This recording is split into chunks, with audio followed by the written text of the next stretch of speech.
তো গাইস তোমরা আগের ব্লগে দেখেছিলে আমরা চলে গিয়েছিলাম বর্ষানা, আর ওইখান থেকে আরতি করে দিদির সঙ্গে আর আমাদের সব থেকে প্রিয় রাধারানীকে দর্শন করে ভালো করে আমরা চলে গিয়েছিলাম। তো গাইস আমার হাতে যে বাঁশিটা দেখতে পাচ্ছ এটা পিতাকে বর্ষানা থেকে দিয়েছিল। আর গাইস এখন আমরা যাচ্ছি কীর্তি মন্দির।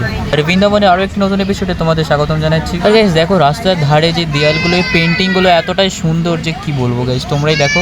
আর বৃন্দাবনের রাস্তা সত্যি চলতে গেলেও যেন কষ্ট হবে না, রোদে হাঁটাহাঁটি করার ব্যাপারটা একটু আলাদা গাইস, কিন্তু এত সুন্দর রাস্তা আর এত সুন্দর পেন্টিং দেখতে দেখতে হাঁটতে তোমারও ইচ্ছে করবে গাইস। তো যাই হোক তোমরা দেখতেই পাচ্ছ আমরা চলে এসেছি কীর্তি মন্দিরের গেটের সামনে। তো এদিক দিয়ে রয়েছে লেডিস আর এদিকে রয়েছে জেন্টস। তো যেহেতু এখন দুপুর টাইম তার জন্য একটু ভিড়টা কমই রয়েছে গাইস, দেখতেই পাচ্ছ তোমরা।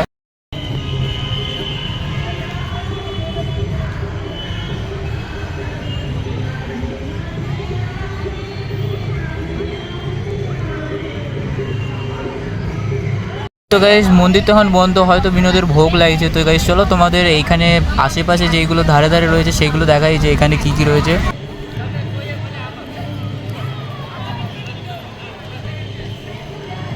তো গাইস তোমরা সবথেকে প্রথমে দেখতে পাবে এখানে গোপীগণ রাধা আর কৃষ্ণকে ঘিরে রয়েছেন।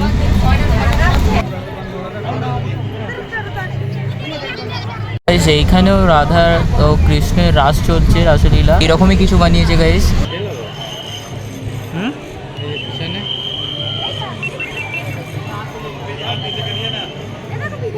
তো গাইস দেখতে পাচ্ছ সামনে রয়েছে পৃথা আর পৃথার মা। তো আমাদের দর্শন তো হয়ে গেছে। তো গাইস চলো এখান থেকে আবার যাওয়া যাক, আবার অন্য জায়গায় দর্শনে যেতে হবে গাইস।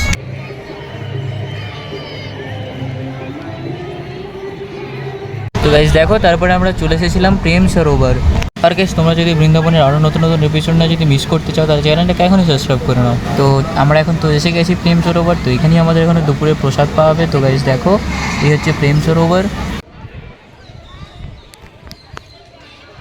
আর গাইস দেখো আমার মতো এখানে আরেকজন ব্লগার চলে এসেছে, মানে আমার দিদি। আর গাইস আমরা তো এখন যাচ্ছি প্রসাদ পেতে, আর তোমরা চ্যানেলটাকে সাবস্ক্রাইব করার পরেই যেও। দেখা হচ্ছে নেক্সট এপিসোডে।